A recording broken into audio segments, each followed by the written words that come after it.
Hey, you are listening to Oh Crap Parenting with me, your host, Jamie Glowacki. This is a podcast for conscious parents who drop the F-bomb a lot. Hi, friends. Welcome, welcome. I hope 2024 is treating you well thus far. We have a ways to go, so there's plenty of time for it not to go well. First off, I wanted to thank everybody who reached out to me after my episode on capacity and kind of falling apart. A lot of people reached out to see if I was okay, and I really appreciate that. I would venture to say I'm always okay. I have a really stellar support system. I have done my years of therapy. I know how to reach out when things get really bad, and I just loved the care that everybody gave me. So thank you so much for that. I do like to tell you guys when things are going wrong, because I think it's easy in any sort of space, the parenting space that we're in, to feel like certain people have their shit together, and none of us do. We all lose it at some point. And so I like to share those moments with you guys. So you remember I'm human, and if I have to skip a week of podcasting, but also just because I think it's really important that even quote unquote experts or coaches or whatever, we all mess it up. We all have terrible days. We all feel down. We all get overwhelmed. And so again, thank you. With the start of the new year, I have decided to make a few changes. Well, just one kind of major change to this podcast.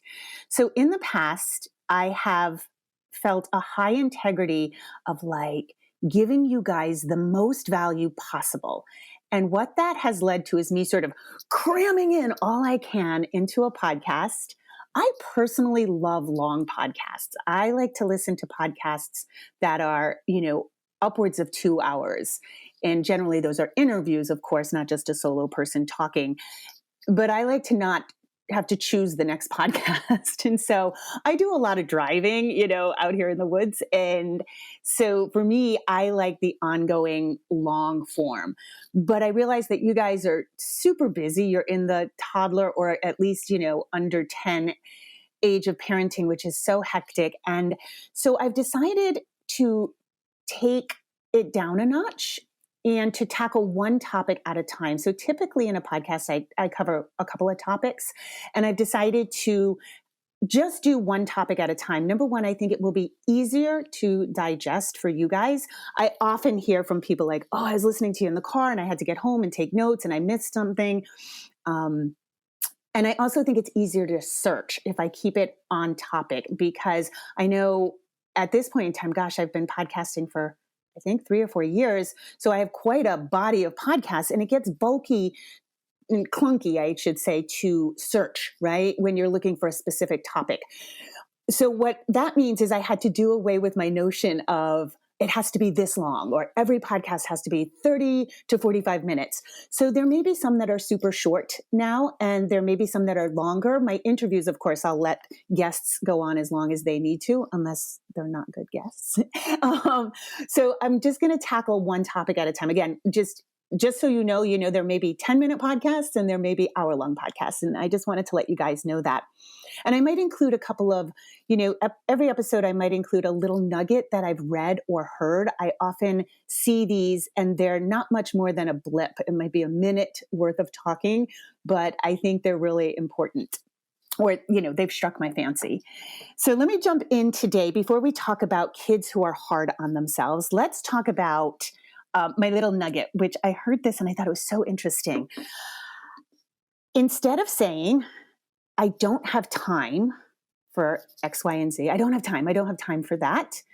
Instead, start saying, it's not a priority for me right now. That is not a priority for me right now. And what I like about this, now bear in mind, this doesn't have to be said to another person. This can just be in your head. It takes you from being in that overwhelmed place. Oh my God, I don't have time. I don't have time for you. I don't have time for this. I don't have time for that, into a place of empowerment, which is like, that's not a priority for me right now. Right now, I need to be spending more time with my kids, or I need to be working on something else. And I like that empowerment. I think it's very similar to the notion that we shouldn't ever really say, I can't afford that. We should instead use the language, I'm choosing not to spend my money on that right now. And again, it just kind of puts you, rather than in a victim mentality, it puts you in an empowered mentality. And so I thought I'd share that with you guys. All right, let's jump into kids who are hard on themselves. So I'm going to do this in two parts because I hear this a lot from parents. And there's two versions of this. One is verbal, and one is more physical. Like, so one is a kid who verbally berates themselves, and the other is usually the child melts down. And this is generally speaking for older kids. This is for your kids who are probably about 5, 6, or 7. We don't usually see this too much in 3 and 4-year-olds. But this one mama wrote to me and she said, do you have any content on catastrophic thinking? My boy is in this phase now, and we want to help him. Specifically, like, I'm the worst at this. I'm always slow. My friends say I'm bossy. And so I want to address this because I don't think I have content on this. Maybe I do from years ago, but I can't remember. So this catastrophic thinking, this being hard on yourselves, this verbal berating can be so challenging, and it can come in many forms. A couple of the forms you're probably familiar with is, oh, I'm so stupid, or, oh, I'm the worst. But it can escalate, and it can escalate to the point of, I should die, or I shouldn't be part of this family. I should have never been born. So we want to sort of take this apart. And I'm going to try to go really slow because there's kind of many branches of this. One of the things that's so hard about this in the moment is that we, the parents, just like our heart breaks, right? And our shoulders droop and we're like, oh my God, my kid has no self-esteem. And we want to run in and fix it. And we'll get to that in a second. But if your child has gotten to the point of, I want to die, I should have never been born, I don't want to be, I shouldn't be part of this family, I want to address that very quickly because this makes parents so nervous, as of course it should, right? I want to die. I shouldn't have been born. However, we have to really talk for a minute about severe mental health issues or if this came up suddenly. So if your child has mental health issues, you will have known before these statements come out of their mouths. So a child who is depressed or has debilitating anxiety or some sort of mental health issue going on, it will be consistent and persistent. It will have shown itself probably before the age of 5 in various behaviors. So just know that if your child turned 5 or 6 or 7, comes home from school one day and all of a sudden starts talking like this, it is most likely not severe, and it is most likely not suicidal ideation, okay? You will have other signs that go along with that. And of course, you want to watch that. One of the signs you always want to watch for is eating and sleeping. So if your child is suddenly eating very, very differently, sleeping patterns are very different, nightmares, moodiness, above and beyond sort of what you think is normal, that may constitute a more severe mental health crisis. And so you definitely want to get help for that. So I wanted to put that out there because I know these statements can be so nerve-wracking, but in most cases, it's not quite as severe as you may think. On that note, what if when your child is talking like this, it's a cry for attention? And I am a really big believer in when there's a cry for attention, we pay attention. So I don't like the notion of like, oh, he's just doing that for attention. Okay, well then pay attention. So one of the things we want to do when your child is verbally berating themselves like this or being really hard on themselves, you know how I work? I work with like a Band-Aid approach for what you do in the moment, but we're always looking for root cause, right? So we always want to get underneath whatever's happening. In this case, if you feel like it's just for attention, quote unquote, just for attention, one thing you want to check in on is your connection. And we go over this a lot. Connection can slip through your fingers, just like sleep, just like food. Like it can just kind of run away from you. And at this stage, your child's probably in school all day. So when they're home, it's not like you're home with them all day. But everything we do for our kids. Every single thing. Once you're a parent, every single thing you do for you do for your kids. Like even taking care of yourself, it's so that you can be a better parent, right? And so connection can slip through our fingers because you can be in somebody's presence for hours. This happens to Pascal and I, and we homeschool. I work from home. We are constantly with each other. We can be in each other's presence for hours and yet be very disconnected. So check in with your connection. Make sure that you're getting that one-on-one time. Make sure that your child, their emotional bucket is getting filled. Yeah. Just check in with that. Again, this is really, really hard to hear from your kid. And one of the things, like I said before, one of the things that we do is we rush in, right? It's so heartbreaking that we're like, no, you're not. You're a great kid. Of course you're part of this family. No, you don't want to die. These are big feelings, you guys. Your child's expressing really big feelings. And just like all big feelings, we don't want to move in to fix, fade, or negate those feelings, right? As soon as we come in like that, what we're saying is don't have that feeling and please don't express it around me because I can't handle it, right? And so we rush in to help and to fix and to fade and to negate. So the first thing is don't do that, okay? And this can be a phase that a lot of kids go through. Some kids never go through this phase. So, if this hasn't happened to you, don't worry about it, okay? But we often get really stuck, like tripping over ourselves, thinking that they have low self-esteem and we're going to boost their self-esteem. But again, remember, self-esteem is never boosted by praise, by us like saying things, right? Saying good job does not boost somebody's self-esteem. If somebody says, I want to die, and you say, no, you don't, that doesn't boost their self-esteem, okay? So in reality, this is a form of dysregulation, okay? This is what I call a contained tantrum. So it typically happens when your child either just sucks at something, makes a big mistake doing something, and or you have reprimanded them. And then, you say, hey, come on, man, you're moving too slow. We got to get out of the house. Oh my God, I'm the worst. I'm a terrible kid. I'm always so slow, right? So what this is big, overwhelming feelings, just like a tantrum, that they don't know how to express appropriately. And so it's sort of boomeranging on themselves, but it's very contained. So I want to illustrate this point by comparing it to what I call like an uncontained tantrum. And that would happen with your average 2 or 3-year-old. And I want to take an example that believe it or not, this is one of the most common examples when kids get dysregulated, is putting a marker cap back on the marker. So I'll just use that example, even though it could be anything that sets your child off.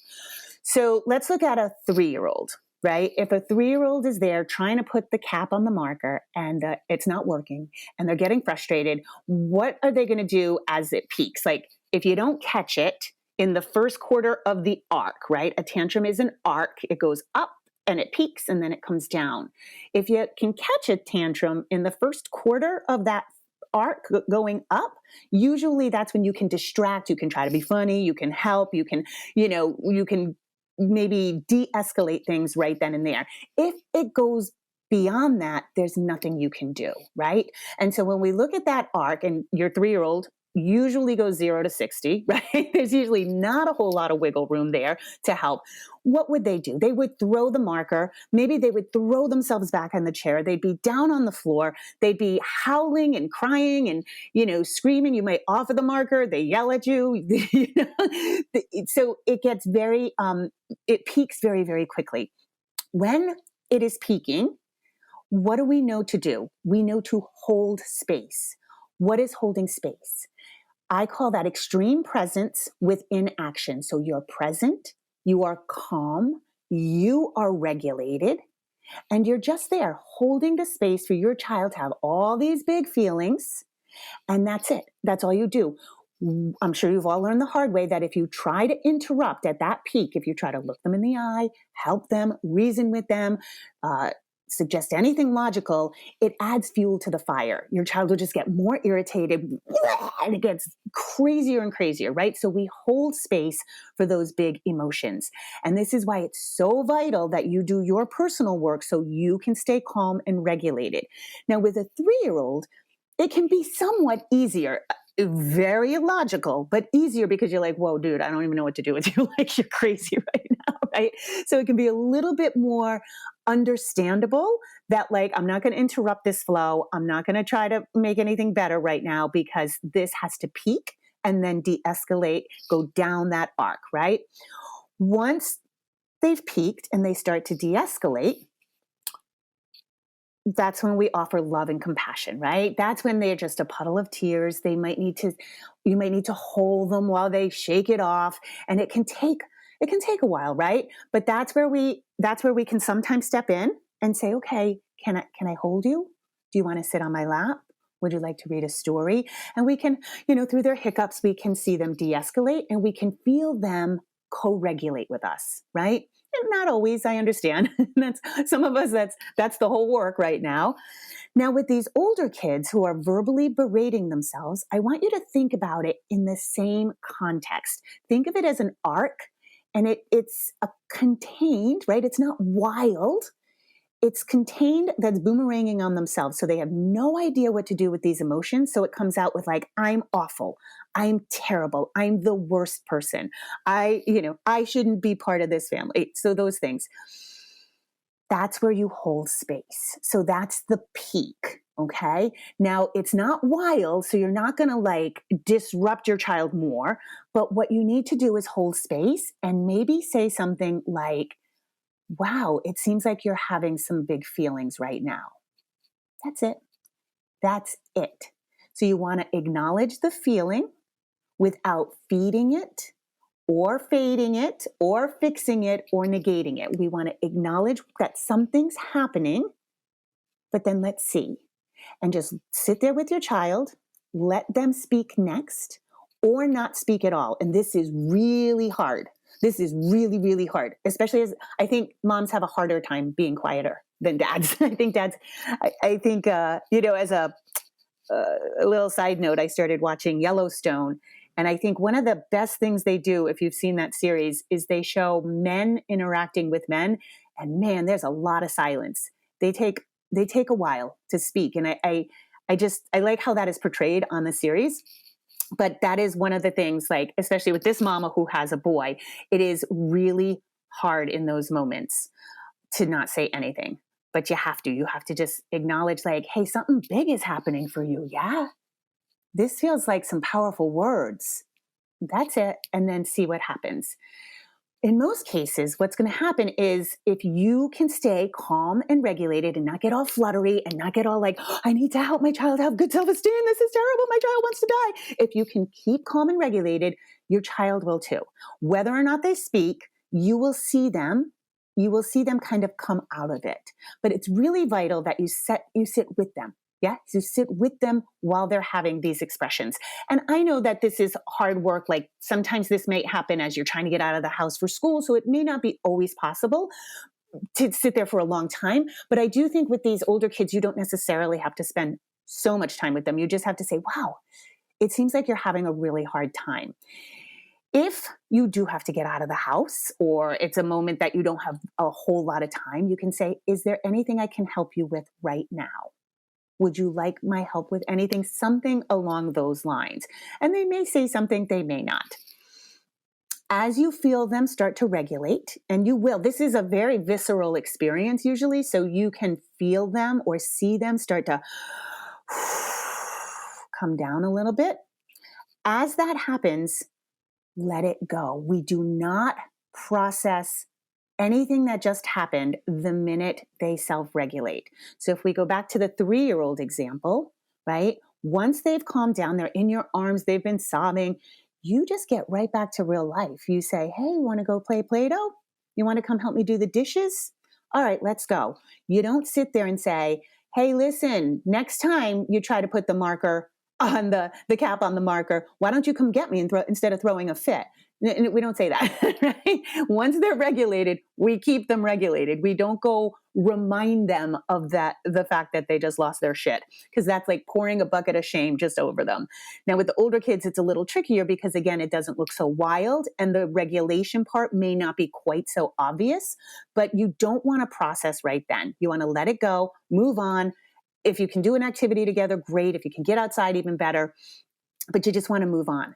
Then in a non-heated moment, you want to revisit this. So with the 3-year-old, it might look like at bedtime, you might say something like, oh, what a great day we had. Hey, what happened with the marker and the cap? Do you remember you got really frustrated? What happened there? You know, you might hear some babble, you might hear nothing from a 3-year-old, but then you say, hey, what could we do different? Maybe next time, if you need help, you can ask me. Yeah. Or would you like to practice? Putting a cap on a marker is pretty tricky. We could practice that tomorrow if you'd like. Let your child, find some solutions with you. With the older child who's verbally berating themselves, same thing. You want to maybe revisit it. Nighttime is so great because they're finally decompressed, right? We've talked about that where part of the bedtime stall is the fact that they have finally decompressed from the day and now they're ready to talk. So it's a really good, soft, vulnerable spot usually for the whole family. And so that might be a time to bring it up as like, hey, I know you struggled with the cap on the marker, but boy, you had some real powerful feelings. You said some powerful words. Do you want to talk about that? Let your child lead. You may lead with something like, you're going to lead some of the words that your child may need, but you want to leave a lot of space for your child to do the processing. You're not processing your emotions in this moment. You're allowing your child to process their emotions in this moment. So when I say lead, there's like leading words like, were you frustrated? That's leading, but then you want to let your child, from there lead the conversation. So I think that was a little confusing because I said lead twice. So when this happens, you have to be prepared for anything to come out of your kid's mouth. So before you open this dialogue in a non-heated moment with a kid who's verbally berating themselves, you want to be sure that you are like that tetherball analogy I use. You are a steel pole in cement, and your child's the tetherball that can go around and around and around and around and unwind and unwind. Anything can happen in this moment with this verbal berating. The lighter end of the spectrum would be, I was so frustrated, I didn't know what else to say. I get very mad at myself. That's pretty light. On the heavier spectrum, it could be anything. It could be something happened at school that you were unaware of, something happened with a friend that you were unaware of. It could be, I hate to say traumatic because that's a pretty loaded word, but it could be something that really affected your child and has been kind of lingering under the surface. So just don't go into this blind. Know that anything can come out of your kid's mouth and you just have to be willing to accept it. And if you don't know what to say nothing. Or reflect back to your child, that sounds really hard. I didn't know that was happening. I'm going to think about this and I'm going to talk to daddy, or I'm going to talk to mommy, or I'm going to talk to grandma, whoever. I'm going to talk to them and let's see if we can find some solutions. So that's a really good blanket thing to say if you don't know what to say. If it is that sort of lower level, I think it's a really good place to use storytelling. So we covered this when I talked about Hunt, Gather, Parent. Favorite parenting book by far. And one of the things the author noticed in these other cultures is that they use a lot of storytelling. And I have been working with clients, and this works miraculously with all kinds of scenarios. Even if they're made up stories, they don't have to be truthful stories, but they are stories that relate what your child is going through to you. And you can either say at your age, or you can tell a story about, when I was at work today. Yeah. You could say, oh my God, I'm sorry. I just had a brain fart because at the beginning I was looking for something I was looking at my notes because I thought I forgot something and I just remembered. Which is, we always want to watch our language. When our kids verbally berating themselves, we want to be careful about our language. Like, do we berate ourselves? If you do something, do you say, oh my God, I'm so stupid? Or do you like whack your own head and be like, oh, what a dummy? We know that we probably don't mean it in a heavy way, but if you're doing that, your child will do that as well, and it will become heavier for them. Going back to storytelling. So it could be something like, you know what, buddy, I know exactly what you're going through. Or, yeah, sweetie, that happens to everybody. Like today, I was at work and I went to use the printer and it was broken and I put my hand in the machine and the ink squirted everywhere and it was a mess. And I was like, oh my God, I'm the dumbest person alive. I'm not dumb. I just made a mistake. So that might be a story. Or again, you can relate it back to your own childhood. If you have a real example, that's amazing. And if you don't have a real example, you can make one up. You know, when I was your age, same thing. I would get so frustrated. I'd get so mad at myself. But then I learned that people make mistakes and it's okay. So that's a great place for storytelling lessons. Yeah. Again, I think the biggest thing that you have to be concerned with is just be prepared for whatever. Because I've worked with clients and kids can say, I don't want to scare you, but things could have happened to your child. Yeah. And it can, again, that's the severe range. But in most cases, really most cases, I would say it's really just that frustration in the moment. It's kind of a positive sign because they've learned not to throw themselves on the floor like a 3-year-old. And I work with clients who have 7-year-olds who are still throwing tantrums like a 3-year-old. So that can and does happen. So in some way, this is almost a more refined tantrum, which is good. It's I'm going to keep it, but it's too much to keep. So then it's going to boomerang on myself. Yeah. Does that make sense? So again, acknowledge the feeling, hold space. Don't feed that feeling, but also don't try to fade, fix, or negate that feeling. Hold space. Once the regulation happens, go back to real life. Do not process in that moment. When you do process, you are not processing your feelings. You're processing your child's feelings with them, and be prepared for anything. And that can shake you. I would say in the majority of the clients that I work with on this particular issue, it really is that momentary frustration. Then it feels just like you and I might say, you know, motherfucker. They're not saying that yet, hopefully, but it's there like, I'm so stupid. It's like a instant rage. So I think it's less worrisome than you think. Just approach it as a contained tantrum. All right, you guys, that's it. If you have any questions on this, I'd love to hear about them. And as always, I appreciate you listening. I appreciate you guys checking in on me. That was like so unexpected, and I just loved it. And I appreciate being here with you. And let's rock out 2024 with good parenting with lots of mistakes. All right, guys, rock on. Have a beautiful day. Okay, bye, everyone. Just a reminder, if you need additional resources, I have Oh Crap Potty Training. I have Oh Crap, I Have a Toddler. Those books are available everywhere you want to find a book. You can also go to my website, jamieglowacki.com, where you can book private sessions with me, buy any of my courses. Those are really geared towards potty training help. And also I'm on Instagram. I'm not on Facebook anymore, and I'm not on Twitter. I'm on Instagram, jamie.glowacki, and I do a lot of lives and usually posting a lot of good information. So those are extra resources for you. And as always, rock on. Have an awesome day.